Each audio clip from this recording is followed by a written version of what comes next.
अगर समुद्र के नीचे 800 मीटर की गहराई में कोई पनडुब्बी जाती है तो वो इतनी बुरी तरह से तबाह हो जाएगी कि उसमें बैठा कोई भी इंसान बच नहीं पाएगा।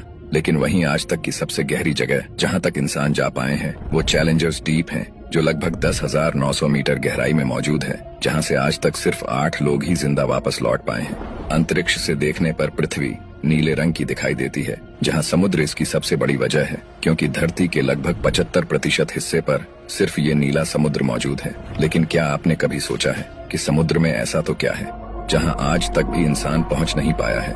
ऐसी क्या वजह है जिसकी वजह से आज भी इंसान समुद्र की गहराइयों से बहुत दूर है? ये तो हम सब जानते हैं कि धरती पर जीवन की शुरुआत समुद्र से ही हुई थी, जहां कई सूक्ष्म जीवों और जीवाणुओं ने जन्म लिया और फिर समय के साथ कई तरह की प्रजातियों का जन्म हुआ। इसका मतलब है कि समुद्र धरती पर जीवन का एक सबसे बड़ा कारण है, जहां करोड़ों तरह की प्रजातियों का जन्म हुआ था। आज तक भी इंसान समुद्र का सिर्फ 5% हिस्सा ही खंगाल पाए हैं और लगभग समुद्र आज भी कई रहस्यों का कारण बना हुआ है। लेकिन वैज्ञानिकों द्वारा यहाँ कई रिसर्चेस की गई है, जिसकी वजह से इंसान एक हद तक समुद्र की गहराई में पहुंचने में कामयाब हो पाया है। प्रशांत महासागर के मरियाना ट्रेंच में मौजूद चैलेंजर्स डीप को पृथ्वी की सबसे गहरी ज्ञात जगह के रूप में जाना जाता है, जिसकी गहराई 10,900 मीटर से 11,000 मीटर है, जहां इंसान पहुंचने में कामयाब हो पाया है। ये वो जगह है जहां सूरज की रोशनी नहीं पहुंच पाती और चारों तरफ सिर्फ अंधेरा ही अंधेरा होता है। यहाँ तक कि चैलेंजर्स डीप में प्रेशर इतना ज्यादा होता है कि वहाँ तक पहुँचना जानलेवा साबित हो सकता है। लेकिन अब तक सिर्फ 8 लोग ही यहाँ तक पहुँचकर जिंदा वापस लौटने में कामयाब हो पाए हैं। लेकिन समुद्र की गहराई और वहाँ पर मौजूद जीवों का अंदाजा सिर्फ इस एक जगह से नहीं लगाया जा सकता, क्योंकि समुद्र आज भी कई सवाल अपने अंदर समेटे हुए हैं। एक इंसान ज्यादा से ज्यादा 800 मीटर की गहराई तक ही तैर सकता है। उससे आगे जाने पर उसे सांस लेने में परेशानी होने लगती है और समुद्र में 1 किलोमीटर की दूरी पर जाने पर तो इंसान को बहुत ही ताकतवर वाटर प्रेशर का सामना करना पड़ता है, जिसकी वजह से इंसान के फेफड़े तक फट सकते हैं। लेकिन समुद्री जीवों के लिए ये प्रेशर जानलेवा नहीं होता, इसलिए समुद्र के अंदर 1 किलोमीटर के दायरे में करोड़ों जलीय जीव निवास करते हैं। एक पनडुब्बी समुद्र के अंदर 750 मीटर की गहराई तक ही तैर सकती है, लेकिन इससे ज्यादा गहराई में जाने पर यह पनडुब्बी भी बुरी तरह से तबाह हो सकती है। समुद्र में 800 मीटर की गहराई ये वो जगह है जहां सूरज की रोशनी धीरे धीरे कम होती जाती है, जहां बहुत से अजीब जीव भी पाए जाते हैं। इतना ही नहीं, बल्कि समुद्र में 800 मीटर की गहराई पर ज्वालामुखी भी मौजूद है, जिनमें विस्फोट भी होते हैं। और इसी तरह समुद्र में 11,000 मीटर तक की गहराई में जाने पर इंसान कुछ भी देख नहीं पाएगा। और यही वो जगह है जो चैलेंजर डीप के नाम से जानी जाती है, जो इतना गहरा है कि अगर दुनिया की सबसे ऊंची चोटी माउंट एवरेस्ट को भी इसके अंदर उल्टा करके लटका दिया जाए तो इसकी चोटी भी चैलेंजर डीप को छू नहीं पाएगी। लेकिन वैज्ञानिकों ने कुछ ऐसी रोबोट मशीनें बना ली हैं जो इस चैलेंजर डीप तक पहुंचने में सक्षम हो पाई है, ताकि समुद्र में दबे कई सवालों का पता लगाया जा सके। लेकिन चैलेंजर्स डीप के बाद समुद्र की गहराई में क्या है, ये आज भी विज्ञान के लिए एक रहस्य बना हुआ है। अगर आपको लगता है कि समुद्र की इतनी गहराई में विभिन्न प्रकार के जीव जंतु निवास करते हैं, तो आप बिल्कुल गलत हैं। असल में समुद्र की गहराई में पानी ही पानी मौजूद है, लेकिन ये पानी समुद्र से नहीं आता है।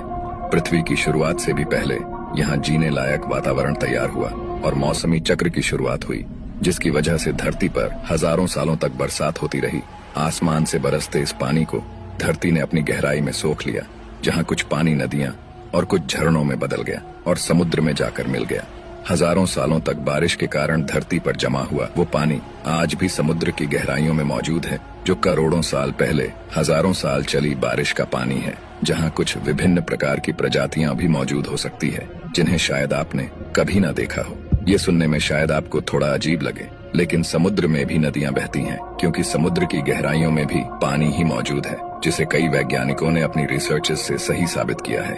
वैज्ञानिक कई सालों से अपनी जिज्ञासाओं में डूबे हुए ये रिसर्च कर रहे थे कि आखिर समुद्र की गहराई में क्या मौजूद है। इसी वजह से उन्होंने सबसे पहले मेक्सिको के पास समुद्र के नीचे एक नदी की खोज की।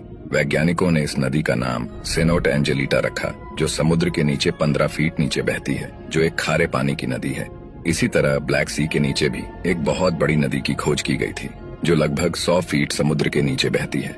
वैज्ञानिकों ने जब इन नदियों की खोज की तो उन्होंने इनके बहाव के पीछे की वजह जानने के लिए कई रिसर्चेस की, जहां पता चला कि समुद्र के नीचे नदियों का होना पृथ्वी की गति, समुद्र की डेंसिटी और पृथ्वी का तापमान जिम्मेदार है। पृथ्वी लगातार अपनी धुरी पर घूमती रहती है, जिसकी वजह से जमीन के अंदर जमा पानी में कंपन पैदा होती है और यही कंपन पानी को छोटी छोटी धाराओं में बदल देती है और फिर यही छोटी छोटी धाराएं एक बड़ी धारा का निर्माण करती हैं, जिससे समुद्र के नीचे नदियों का निर्माण होता है। समुद्र के नीचे पृथ्वी की गति की वजह से बनी सबसे बड़ी नदी को गल्फ स्ट्रीम के नाम से जाना जाता है। ये नदी इतनी बड़ी है कि अगर धरती पर मौजूद सभी नदियों को मिला दिया जाए तब भी गल्फ नदी की धारा का आकार इन सबसे बड़ा होगा। इस नदी का आकार इतना बड़ा है कि इसकी बहती धाराओं को अंतरिक्ष से भी देखा जा सकता है। इसलिए जिस मौसमी चक्र की वजह से धरती पर सालों साल बरसात हुई और उसका पानी धरती के अंदर जमा होता गया और वही पानी आज समुद्र में नदियों के रूप में बह रहा है। दोस्तों, इसमें कोई भी बड़ी बात नहीं है कि हमारी पृथ्वी शुरू से ही कई सवाल अपने अंदर दबाए हुए हैं, जिन्हें समझने का प्रयास इंसान कई सालों से कर रहा है, जिसमें इंसानों को कुछ सफलताएं भी हासिल हुई हैं। दोस्तों, आज की वीडियो में बस इतना ही। जल्द ही मिलते हैं ऐसी ही किसी मजेदार वीडियो में।